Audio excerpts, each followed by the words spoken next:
Bo mogłoby się wydawać, że jak ktoś się do ciebie odwróci plecami, to jest niedobrze. A może jest dobrze. Dzień dobry, witam bardzo serdecznie w kolejnym odcinku naszej serii Jednym Słowem. Dzisiaj sobota, czas wolnego, więc żeby nie przedłużać, to lećmy. Moi drodzy, słowo na dzisiaj brzmi iść za. I chciałbym tutaj powiedzieć, bo tutaj się już pojawiły takie tam oczywiście zarzuty, jak było tam jakieś słowo na przykład, nie wiem, litować się, że miało być jedno słowo, a są dwa. Otóż nie, litować się to jest jedno słowo, a nie dwa słowa. Więc bardzo proszę tutaj nie prowadzać zamieszania. Dzisiaj również jest jedno słowo, bo chodzi o to, że podążam za kimś, idę za kimś i tak dalej. No ale trudno jest, że tak powiem, w jednej jednostce słownej to wyrazić. Otóż to słówko akoluteo to jest bardzo ciekawe słowo. Jak się łatwo domyślić, Pan Jezus tego słowa używał wszędzie tam, gdzie kogoś powoływał. W sensie tam, gdzie tylko przychodził do uczniów, gdzie przychodził do, nie wiem, do Mateusza, do Piotra, do Jana i tak dalej i prosił ich, żeby szli za nim, no to ich powoływał. To dosłownie oznacza, że Pan Jezus mówi, chciałbym, żebyście szli za mną, obok mnie, w sensie, żebyście byli razem ze mną. Z tym, że to słowo, myślę, żeby dobrze oddać jego sens, to trzeba by je przetłumaczyć po prostu jako towarzyszyć. Dlatego, że Jezus ich zapraszał, żeby byli, no właśnie, nie tylko, nie wiem jak to nazwać, jego sługami, no tak sam mówił, że nie są sługami, tylko przyjaciółmi. Więc kiedy mówimy o tym słowie iść za kimś, za Panem Jezusem, to przede wszystkim mówimy o towarzyszyć. Ale mimo wszystko, że to znaczy towarzyszyć, chciałbym jednak zostać przy tym znaczeniu iść za kimś.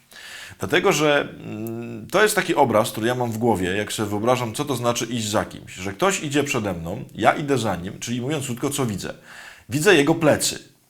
A to znaczy, no chyba, że jestem bardzo wysoki, ale jeżeli nie jestem bardzo wysoki, to znaczy, że widzę zasadniczo tylko jego plecy. Ewentualnie jak tam główkę wychylę na bok, no to trochę tam zobaczę, dokąd idziemy. I mnie się to, przyznam szczerze, bardzo podoba, jakby w takim rozumieniu tego słowa pójdź za mną. Czyli Pan Jezus mówi tak, no nie będziesz wszystkiego widział. Nawet nie mówi chodź obok mnie, w sensie weź mnie za rękę i będziemy sobie tak szli we dwójkę, tylko idź za mną. W sensie, no będziesz widział moje plecy i rzeczywiście, no jak tam trochę wyjrzysz, to trochę zobaczysz, dokąd idziemy. Ale zasadniczo prawdopodobnie 90% tego, co masz zobaczyć, nie zobaczysz. I myślę, że to jest słowo, z którym powinniśmy dzisiaj pochodzić.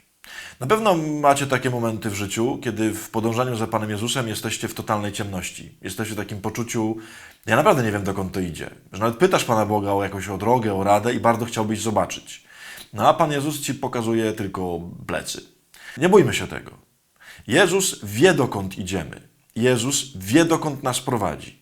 Te Jego plecy to jest nic innego jak ochrona. W sensie, mówiąc krótko, masz plecy u Pana Boga. Dlatego On Cię trzyma za sobą, że gdyby ktoś chciał zaatakować, to no właśnie, On Cię osłoni. On będzie Twoją tarczą. On będzie kimś, kto Cię odgrodzi od przeciwności, która Cię spotka na drodze, którą idziecie.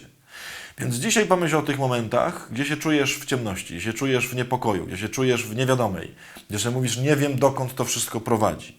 I spróbuj dzisiaj, tak po prostu jak apostołowie, jak wszyscy, których Pan Jezus powoływał, nie zadawać pytania, a dokąd pójdziemy, a jaka tam jest droga, tylko tak jak mówi Ewangelia, wstali i poszli za Nim. Oni natychmiast zostawili wszystko i poszli za Nim. I nie pytali, a dokąd, a którędy, a będę wiedział, a będzie bezpiecznie? Nie, po prostu poszli za Nim. Chodźmy dzisiaj z taką myślą w głowie, żeby za Nim chodzić.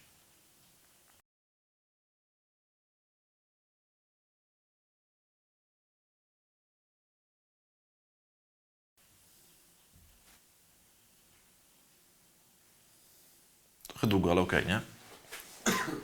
Bo tam krzyczą, czemu tak krótko, czemu tak krótko. Było długo, to krzyczeli, czemu tak... Nie ci sami krzyczeli. No czasem ci sami. Zawsze tak jest. Nie wiem w ogóle, bo to nie wyjaśnia, ale... A ty nie zrobisz, to tak będzie, nie? Jest długo, to miało być 5 minutek. Zrobisz 3 minutki, o, miało być dłużej. No może ma być równo 5 minutek. Równo. Równo to jest... Złe rymy. Także właśnie o to chodzi. Bardzo serdecznie zapraszam, żeby dzisiaj podążać za Panem Jezusem. Szczęść Boże.